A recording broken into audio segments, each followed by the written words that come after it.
Hello students, today I am going to teach you letters. आज हम बात करेंगे लेटर्स के बारे में। हम बहुत से लेटर लिखते हैं, तो लेटर्स की डेफिनेशन, लेटर कितनी प्रकार के होते हैं और लेटर का क्या लेआउट होता है, फॉर्मेट होता है, और आजकल कौन सा लेटर जो लेटर स्टाइल है वो चल रहा है। तो सबसे पहले है लेटर। लेटर की दो टाइप्स हैं। पहला है फॉर्मल और इनफॉर्मल। फॉर्मल टाइप जो होती है वो हम स्पेसिफिक ऑफिस, किसी ऑफिसर को, किसी इंस्टीट्यूट के हेड को, प्रिंसिपल को लिखते हैं। इनफॉर्मल होते हैं जो हम अपने रिलेटिव्स को लिखते हैं, दोस्तों को, फ्रेंड्स को, रिलेटिव्स को लिखते हैं, उन्हें हम इनफॉर्मल लेटर कह देते हैं। अब फॉर्मल लेटर की आगे तीन टाइप्स होती हैं: place an order, making complaints, making inquiry. तो हम इनफॉर्मल लेटर तो हमारे सिलेबस में नहीं है, तो हम बात करेंगे फॉर्मल लेटर्स की। सबसे पहले आएगा कि डेफिनेशन क्या है फॉर्मल लेटर की। फॉर्मल लेटर होता क्या है, पहले हम ये समझेंगे। Formal letters are that letter that we write to editor, principals, officers, companies, clients, vendors, neighbors और strangers। वो लेटर होते हैं जो हम एडिटर को लिखते हैं, न्यूज़पेपर का एडिटर होता है, प्रिंसिपल स्कूल के प्रिंसिपल को, ऑफिसर किसी भी ऑफिस का हेड हो सकता है, कंपनी जो कोई भी इंस्टीट्यूट जो प्रोडक्ट बना रही है, बेच रही है, सर्विस दे रही है, क्लाइंट्स जो कंपनी से कोई प्रोडक्ट खरीद रहा है या सर्विस ले रहा है, वेंडरों, नेबर्स और स्ट्रेंजर्स। इन सभी के लिए जो लेटर लिखे जाते हैं वो फॉर्मल लेटर्स होते हैं। They are different from informal letters in tone and style. तो ये जो लेटर होते हैं ये टोन और स्टाइल में डिफरेंट होते हैं। किससे? इनफॉर्मल लेटर से। फॉर्मल लेटर इनफॉर्मल लेटर से स्टाइल और लिखने के तरीके में डिफरेंट होती हैं। The letter use an informal, personal and friendly tone and may have a conversational style with lots of informal or cordial words and contractions. The former, on the other hand, have a polite and formal tone and choose formal language and etiquettes। तो जो letter हम दोस्तों को लिखते हैं, friends को लिखते हैं, उनकी जो टोन होती है वो एक तरह की हमारी जो हम एक दूसरे बातचीत करते हैं वैसे ही होती है, इनफॉर्मल होती है। वैसी टोन यूज़ की सकते हैं जो हम आम भाषा में दूसरों के साथ बात करने में यूज़ करते हैं। पर इनफॉर्मल लेटर में क्या होता है, इनफॉर्मल लेटर में जो टोन होती है वो बड़ी ही पोलाइट, बड़ी ही एडिक्वेट, मैनर्स वाली और बड़े ही संस्कारी होती है। हम जब भी किसी से को फॉर्मल लेटर लिखते हैं तो एक स्पेसिफिक वोकैबलरी यूज़ की जाती है जिसमें संस्कार, हम मैनर्स दिखाते हैं, हम्बल रिक्वेस्ट होती हैं। चाहे हम कंप्लेंट कर रहे हों पर ऐसी होगी कि हम वो एक तरह की हम्बल रिक्वेस्ट होगी। The two many be different slightly in their layouts, in greeting, openings and closing also। इन दोनों लेटर्स का, फॉर्मल और इनफॉर्मल की जो ग्रीटिंग होती है और जो उनका लिखने का शुरू करने का तरीका और एंडिंग करने का तरीका है वो बिल्कुल डिफरेंट है। We write formal letters in order to make inquiries, send replies, place or supply orders, thank others, complain against somebody, something, send or ask for payment for information। तो हम ये जो लेटर लिखते हैं वो लेटर किस लिए लिखते हैं? या तो हम कोई इंक्वायरी करते हैं, जहाँ किसी को अपना ऑर्डर प्लेस करते हैं, ऑर्डर ले देते हैं किसी कंपनी को किसी सर्विस के लिए या किसी प्रोडक्ट के लिए, जहाँ हम कोई सप्लाई या सर्विस या प्रोडक्ट सप्लाई करते हैं दूसरों को, दूसरों का धन्यवाद करने के लिए, कंप्लेंट करने के लिए किसी चीज़ के बारे में या किसी के बारे में। जैसे हम पोस्ट मास्टर की शिकायत का जो कंप्लेंट का लेटर बहुत बार पढ़ चुके हैं, वो भी एक फॉर्मल लेटर की एग्जाम्पल है। रिक्वेस्ट फॉर समथिंग, किसी को रिक्वेस्ट करते हैं कि हमारे एरिया में या हमारे घर में या हमारी इंस्टीट्यूशन में जिस इस सर्विस की ज़रूरत है तो हमें ये सर्विस प्रोवाइड करवाई जाए, तो हम एक हम्बल रिक्वेस्ट भी कर सकते हैं इस लेटर में। इंफॉर्मेशन मेक जॉब ऑफर्स और टू अप्लाई जॉब्स, जॉब के लिए अप्लाई करने के लिए और जॉब ऑफर के लिए भी इस लेटर को लिखा जा सकता है। Thus letters and form official business letters and letters to teacher, head institute और डिपार्टमेंट और एग्जाम्पल ऑफ फॉर्मल लेटर्स। जो भी लेटर बिजनेस लेटर लिखे जाते हैं, ऑफिशियल लेटर लिखे जाते हैं, वो सभी इस लेटर की फॉर्मल लेटर की एग्जाम्पल हैं। तो नेक्स्ट हम बात करेंगे इसके पार्ट्स की। फॉर्मल लेटर के पार्ट्स क्या होते हैं? तो फॉर्मल लेटर में सबसे पहले जब हम लिखना शुरू करते हैं तो सेंडर्स एड्रेस होता है। सेंडर्स एड्रेस, सेंडर कौन होता है? जो लेटर लिख रहा है उसे हम सेंडर बोलते हैं, लिखने वाला जो होता है। तो इसे letter head have all necessary information about the sender and their address. इसमें उसके एड्रेस के रिलेटेड वो सभी इंफॉर्मेशन दी जाती है जो उसके एड्रेस के रिगार्डिंग होती है। जैसे ये एड्रेस जब लिखना होता है तो स्मॉल डिजिट से शुरू किया जाता है, स्मॉल डिजिट से। जैसे घर का नंबर, गली का नंबर, फिर लोकेलिटी, फिर टाउन, फिर बड़ा शहर, फिर उसके आगे कंट्री या स्टेट या country. Plot, showroom, office, floor number, building, name of the street, lane, locality और area, prominent landmark, city, pin code, district, ये सभी चीज़ें इस सेंटर के एड्रेस में ऐड की जाती हैं। तो सेंटर का एड्रेस सबसे ऊपर टॉप पे आएगा।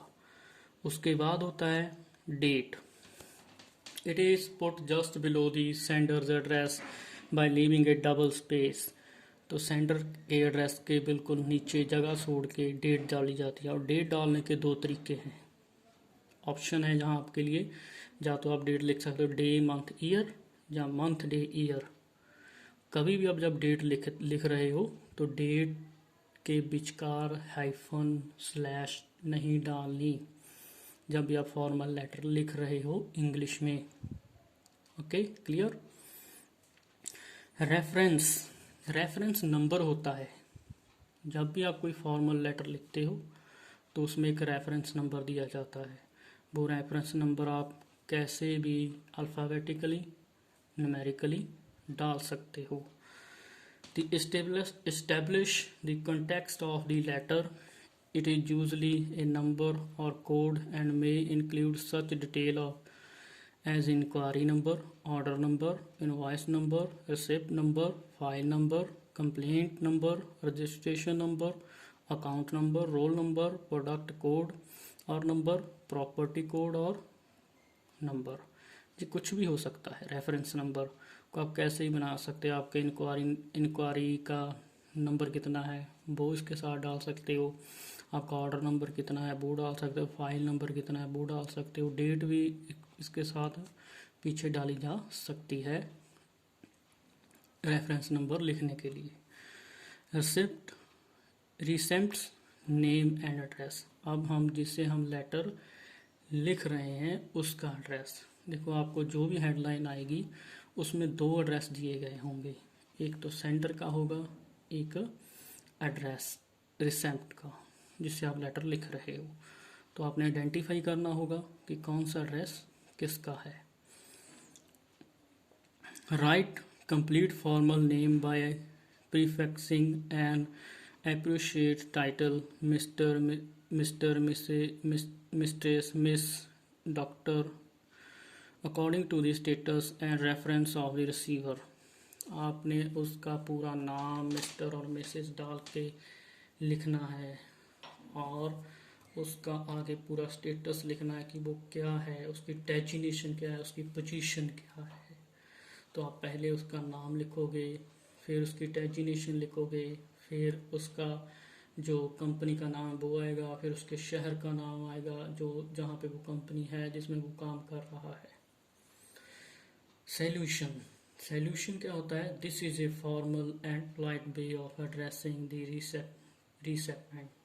रिसेप्ट को आप जब ग्रीट करोगे वो वर्ड है, जैसे आप डियर सर, डियर मैम लिख सकते हो, जो उसका नाम लिख के, ठीक है, डियर डॉक्टर, मिस्टर, उसके नाम के आगे डाल के उसका नाम भी लिखा जा सकता है। फिर है सब्जेक्ट। सब्जेक्ट क्या होता है? वो पर्पस आपका जो है सॉरी, जो आप जिस पर्पस के लिए लेटर लिख रहे हो, कोई कंप्लेंट हो सकती है, कोई ऑर्डर हो सकता है, कोई रिक्वेस्ट हो सकती है, कुछ भी हो सकता है जी। बॉडी मेन चीज़ है। देखो जे आप पहले जो हम पाठ कर चुके हैं, sender address, date, reference, recipient name, जे सॉल्यूशन, सब्जेक्ट, ये सभी बॉडी के ऊपर आएंगे। बॉडी क्या है? बॉडी के अब 3 पार्ट होते हैं। बॉडी के लिए 3 रूल्स ऑफ 3 यूज किया जाता है। रूल्स ऑफ 3 क्या है? रूल्स ऑफ 3 यानी रूल्स ऑफ 3 का मतलब है 3 पैराग्राफ। और फर्स्ट पैराग्राफ में क्या करोगे? आप अपनी इंट्रो दोगे और अपना पर्पस बताओगे। आपकी इंट्रो, आपका पर्पस लेटर लिखने का क्या है वो लिखोगे। दूसरे पैरे में आप पूरी डिटेल दोगे अपनी प्रॉब्लम की, अपनी कंडीशन की और अपने सभी जो आप जिस बारे में लेटर लिख रहे हो, आप पे उसका इफेक्ट क्या और हो रहा है। थर्ड पैरे में आप बोलोगे talk about what next is to be done, needed और एक्सेप्टेड। तीसरे पैरे में लिखोगे आप चाहते क्या हो, उस प्रॉब्लम का सल्यूशन क्या होगा, जहाँ आपने ऑर्डर किया है उसको आप तक कैसे पहुंचाया जाए, किस हालत में पहुंचाया जाए, ये सभी चीज़ें आप थर्ड पैरे में बताओगे। ये होगी बॉडी ऑफ लेटर। नेक्स्ट है कॉम्प्लीमेंट क्लोज। कॉम्प्लीमेंट्री क्लोज क्या होती है? जब आप अपना लेटर ख़त्म करते हो तो एंड में एक ग्रीटिंग होती है, उस ग्रीटिंग को बोला जाता है कॉम्प्लीमेंट्री क्लोज। तो उसके लिए आप कोई भी वर्ड चूज कर सकते हो। रिस्पेक्टफुल वर्ड, वो रिस्पेक्टफुल वर्ड क्या है? Best, best regard, best wishes, regards, sincerely, your sincerely, thank you, your thanks, your truly, जो भी आपको अच्छा लगे वो वर्ड आप यूज कर सकते हो। सिग्नेचर, तो आप ये वर्ड लिख के your sincerely, your regard, your thank you, thanks to you, ये लिख के आप अपने साइन करोगे। साइन और नाम लिखने में फ़र्क है। साइन करके उसके नीचे आप अपना नाम और डेजिग्नेशन लिख सकते हो। इनक्लोजर, इनक्लोजर होता है कि कई फॉर्मल लेटर के साथ आपको कोई ना कोई जो डॉक्यूमेंट होता है वो लगाना पड़ता है। वो डॉक्यूमेंट आप क्या लगा रहे हो? आपकी कोई फोटोग्राफ है, डॉक्यूमेंट है, चेक है, वो आपने लिखना होता है। इनक्लोज डाल के क्या होता है वो डालना है। कार्बन कॉपी, आप अपनी ए short for carbon copy, this section includes name and designation, position of people, जो सिग्नेचर के नीचे किया जाता है। Post script, it is after through additional information that not could be convey in the main body of letter। जो ठीक है, PostScript क्या होती है? जो एंड पे एड्रेस डाला जाता है एनवेल्प के ऊपर। ये हमारे लिए ये दोनों पॉइंट ज़्यादा ज़रूरी नहीं है, तो हम ये नहीं करेंगे। अब हम बात करेंगे कि लेटर की फॉर्मेट कैसी होती है, जो हमारे फॉर्मल लेटर हैं। ये तो पार्ट थे, अब हम बात करेंगे लेटर की फॉर्मेट। एक तो लेटर का फॉर्मेट जे है, इसे हम न्यू फॉर्मेट बोलते हैं। सबसे पहले इसमें सेंडर का एड्रेस है, डेट है, रेफरेंस नंबर है, रिसिप्ट एड्रेस है, कॉम्प्लीमेंट्री बोर्ड्स हैं, और ये आपका सब्जेक्ट है, ये बॉडी ऑफ लेटर है, और नीचे कॉम्प्लीमेंट्री क्लोज है और सिग्नेचर है, इनक्लोज किया गया है, और आपने अपना नाम डाल के एड्रेस दिया है। तो अब ये जो लेटर की फर्स्ट फॉर्म है, जिसे न्यू बोला जाता है, इसे ज़्यादातर लेटर का जो इंस्टीट्यूशन, स्कूल, कॉलेज होते हैं, उनकी सब की एक अपनी लेटर हेड होती है। उस लेटर हेड पे जो उनका अपना एड्रेस होता है, नाम होता है, यानी सेंटर एड्रेस होता है, वो पहले ही प्रिंट किया गया होता है। तो वहाँ पे हमें सेंटर एड्रेस लिखने की उन्हें ज़रूरत नहीं पड़ती। पर हम जो पेपर करेंगे तो शीट पे कोई सेंटर एड्रेस नहीं होगा, तो वो आपको वैसे लेटर हेड की तरह लिखना पड़ेगा। तो ये जो आप इसे भी फॉलो कर सकते हैं अगर करना चाहें। और दूसरा पार्ट है ओल्ड, जिसे पुराना बोला जाता है, जो पुराना है। उस पे सेंटर एड्रेस कहाँ पे होता है? लेफ्ट साइड पे। मान लो A4 पेपर है, जहाँ आपकी आंसर शीट है, जब आप इसे लिखना शुरू करोगे तो सेंटर एड्रेस लेफ्ट साइड पे आएगा। जहाँ देखिए ये सेंटर एड्रेस है। सेंटर एड्रेस कैसे लिखा गया है?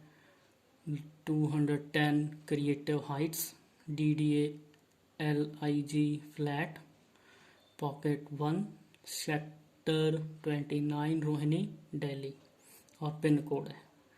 यानी इसे सेंटर का पूरा एड्रेस बोला जाता है। अगर आपको पेपर में कोई सेंटर का एड्रेस नहीं लिखा गया तो आप जहाँ सिर्फ ABC XYZ कुछ भी आप डाल सकते हो। दूसरा है उसके नीचे डेट लिखी जाती है। फिर उन्होंने दिया है रेफरेंस नंबर, जी आप कैसे भी बना सकते हो अपनी इच्छा से, इसमें कोई भी आपको ज़्यादा सोचने की ज़रूरत नहीं है। फिर एड्रेस है, डेजिग्नेशन क्या है? उसकी मैनेजर है, उसकी कंपनी का नाम है Tata power Delhi distribution limited, और कहाँ पे है वो, उसका एड्रेस है, किस टाउन में है, किस स्टेट में है, वो लिखा है। तो आगे डियर सर या मैडम सॉल्यूशन बोलते हैं जिसे। और सब्जेक्ट है पर्पज ऑफ राइटिंग, कि आप लेटर क्यों लिख रहे हो। अब देखो बॉडी ऑफ लेटर समझना इससे ज़रूरी है, क्योंकि तब तक आपको कोई मार्क्स नहीं मिलेगा जब तक ये आप इसका एक पैरा नहीं लिखते।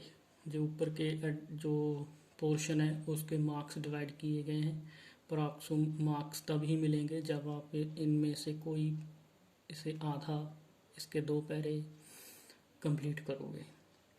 ओके, तो इसमें पहले देखो उन्होंने क्या लिखा है। माई नेम इज़ अर्बन टाल्टा and I am writing to complain against the company's failure in providing me permanent domestic power connection at my flat number 2010 Creative Heights sector Rohini Delhi in spite of having paid the requested charges of for the same। तो इसमें उसने अपना सबसे पहले intro दी है अपने address के साथ, फिर उसने अपना प्रॉब्लम बताई है कि मेरी प्रॉब्लम क्या है, मेरे लेटर लिखने का पर्पज़ क्या है। फिर दूसरे पैरे में उसने एक अपनी कंडीशन बताई है, ठीक है, कि मेरी इस समस्या का अब मेरे पे क्या इफेक्ट हो रहा है और मैंने इसके लिए क्या क्या किया है। तो थर्ड पैरे में उसने क्या किया है, if there is any technical issue that is delaying the connection, do please let me know. If the connection is not installed within a week, I may be constrained to move the district consumer firm for the redressal of my problem। तो इसमें एक पैरे में उसने एक तरह की threaten दी है, धमकी दी है, पर बड़े ही प्यार से, बड़े पोलाइट और रिक्वेस्ट मैनर में। तो आपने इस लेटर की, फॉर्मल लेटर की जो टोन होती है बड़ी ही पोलाइट, रिस्पेक्टफुल और मैनरफुल होनी चाहिए। Looking forward to attempt response from you. तो एंड में उसने क्लोजिंग की है यूर सिंसियरली के साथ, उसने अपने साइन किए हैं। और क्या है वो, एप्लीकेंट है। अगर कोई और उसकी डेजिग्नेशन होती तो वो जहाँ मैनेजर, प्रिंसिपल, जहाँ जो भी ऑफिसर होता वो लिख सकता था। उसने साथ में कौन सा डॉक्यूमेंट भेजा है वो लिखा है उसने, ठीक है। इसके साथ उसने जो डॉक्यूमेंट लिखा है वो लिखा है और कार्बन कॉपी दी है अपने एड्रेस की। तो ये फॉर्मल लेटर के आज हमने फॉर्मल लेटर की डेफिनेशन, उसके पार्ट्स और उसके फॉर्मेट को समझा है। तो मैंने पहले ही बताया कि जो फॉर्मल लेटर है वो 3 तरह के हैं, उनकी 3 टाइप्स हैं, place an order, making inquiry, making complaint. वो हम नेक्स्ट लेक्चर में हम पूरा करेंगे। Thank you, have a nice day.